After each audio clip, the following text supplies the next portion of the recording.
his good-natured and easygoing attitude about life instantly created a bond of humankind. When he chatted with you, every person he met, he made a friend. On December 3rd, 2017, Alan suddenly passed away. Alan, however, was doing what he liked to do, talking with a neighbor friend while blowing some leaves off his front driveway. These seem like such normal, simple life tasks. But they're just what Alan would want to be doing. When time came and God called him to leave the surely bonds of earth. I was with Alan during those times as we tried to resuscitate him. And I was with him until his final moment at the emergency department. The book of Ecclesiastes chapter 3 verse 1 states, "To everything there is a season, and a time for every purpose under heaven. A time to be born, and a time to die. A time to plant, and a time to pluck up that which is planted. A time to heal, and a time to break down. A time to weep, and a time to laugh. A time to mourn, and a time to dance. A time to cast away stones, and a time to gather them together. A time to embrace one another, and a time to lose, a time to keep, a time to cast away, a time to keep silent, and a time to speak. A time to love, and a time to hate. A time of war, and a time of peace. And God hath made everything beautiful in his time. And I'm so thankful for the time that Alan had for the 79 years he was here on this earth. Alan lived on his own time. He made a conscious effort to enjoy every day, to embrace the day with enthusiasm. And in almost 30 years that I knew him and grew to love him, I never remember a day where he was depressed or saddened about facing the day. Some may not know this, but Alan was born to parents who were deaf, and he would say things like, "I never heard my parents yell at me." This gave him a unique view of life. Alan approached life with the enthusiasm of working hard and playing harder.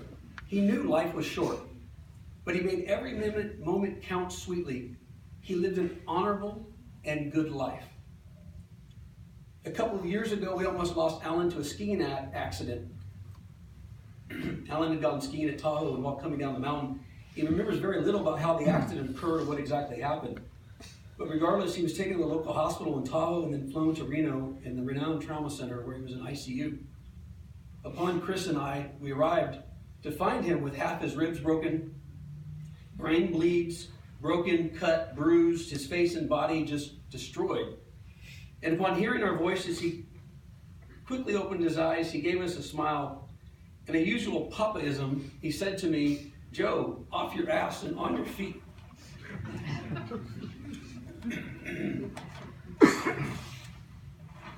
I use the term papaisms. Most of us who are around him, we know as members of his family, he had favorite lines that he would say. Especially his children and grandchildren are very much familiar with some of them, for criminy sakes. He said, they said I didn't follow directions. Well, I didn't have to. I had dandies and fines and a few cutes in school, but never any awfuls or bads. Those were the A's, B's, C's. He always said, "Always have an extra one." I once asked Pop, what are you talking, what extra one? And he looked at me and said, "Joe, just have an extra one." Extra what? Right? But that was one of his papisms, just have an extra one. So he always had an extra one. Another one, he says, "I never argue with Chris because I would always lose." He said, "I don't argue with her because I always lose." Another one was Sarly Charlie. If you walked in and you asked him, "Hey, how are you doing?" He said, "I'm mildewing." If you asked him about school, he'd say, "I went to school to eat my lunch." And he would always say, "If I can stick a fork in it, I'll eat it." Alan's grandson Ben talked earlier about how he would go to breakfast with Papa. And luckily, Ben started writing down in his phone all of these Papa-isms. So we were able to keep them. But he would never let Ben pay. And when Ben would say, "Papa, I got a job and, I want to be a man, obviously." And he'd say, "Don't worry about it. She gives me money."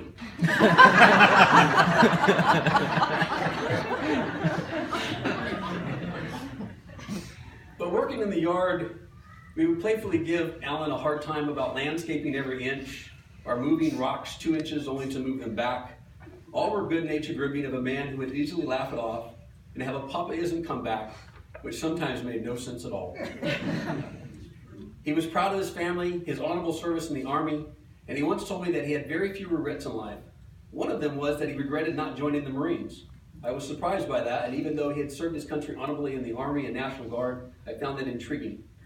Other regrets that he shared were very personal, and he shared those with me, and they were lessons that we all should remember. One of them I remember was take time to love your friends and family. Do things that make you happy. If you have a job, Joe, work, but only if you love at what you do. If it's not, find another job. Find something that makes you happy. Alan found a job in which he truly loved doing, and for over 45 years, Alan worked as a glazer. He loved fixing things and putting these pieces back anew. I believe he found that to be cathartic. He loved it. He enjoyed being a police officer, and some of his fondest times he would recall stories of that time with the family. Ironically, I wasn't going to steer the story, but I will.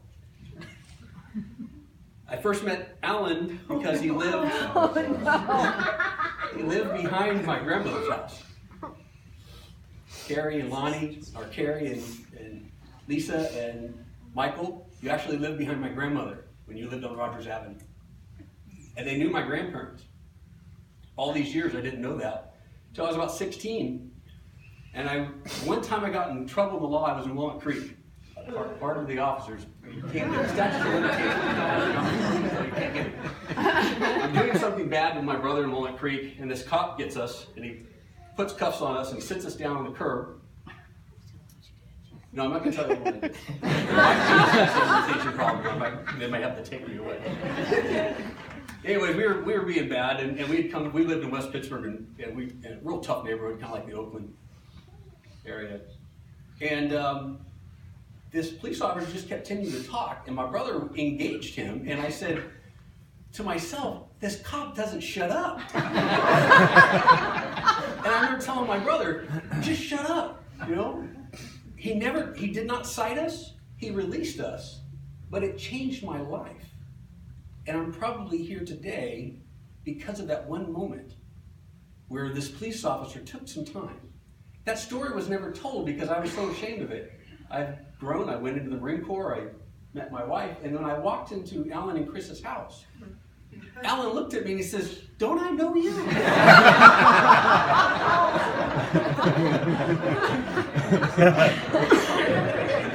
Yes, sir. I was in the Marine Corps at that time, had a nice haircut, nice and buff.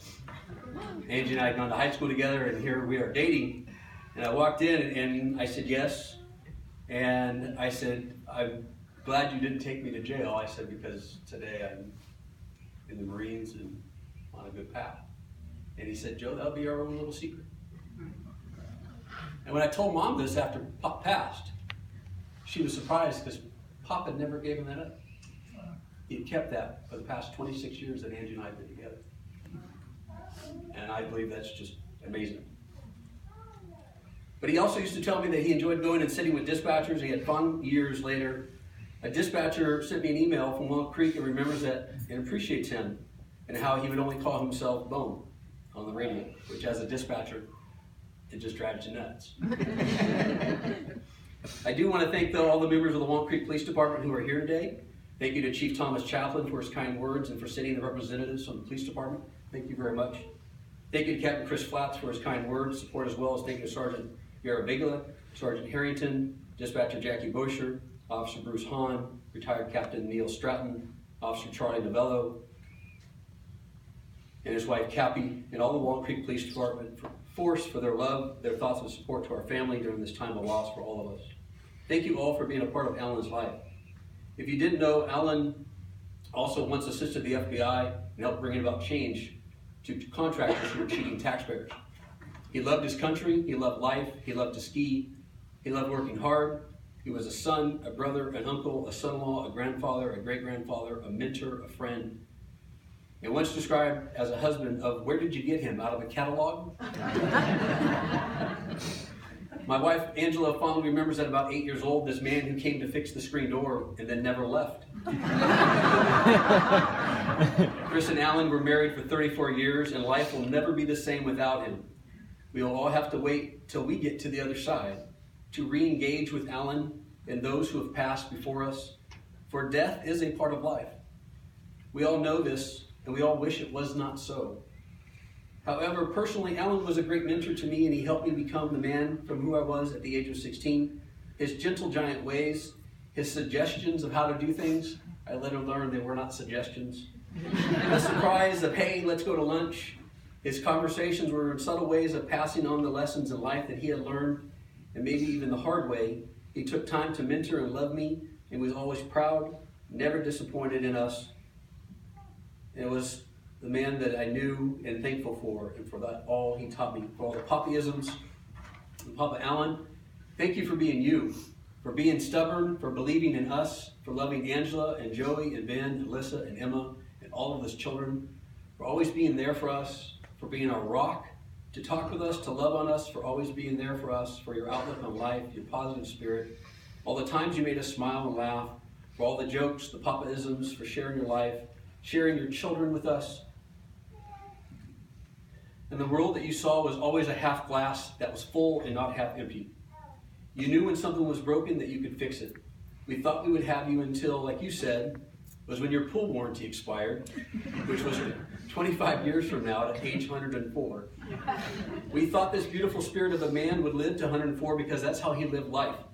Unbeknownst to us, God called you home sooner, and when we ask why, we don't have an answer.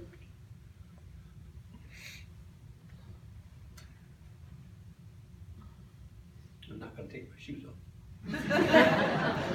But I am going to pass on to you that when Papa collapsed in the front yard and we were working on him, I kneeled down next to him as I pushed fluids into him and the paramedics continued CPR.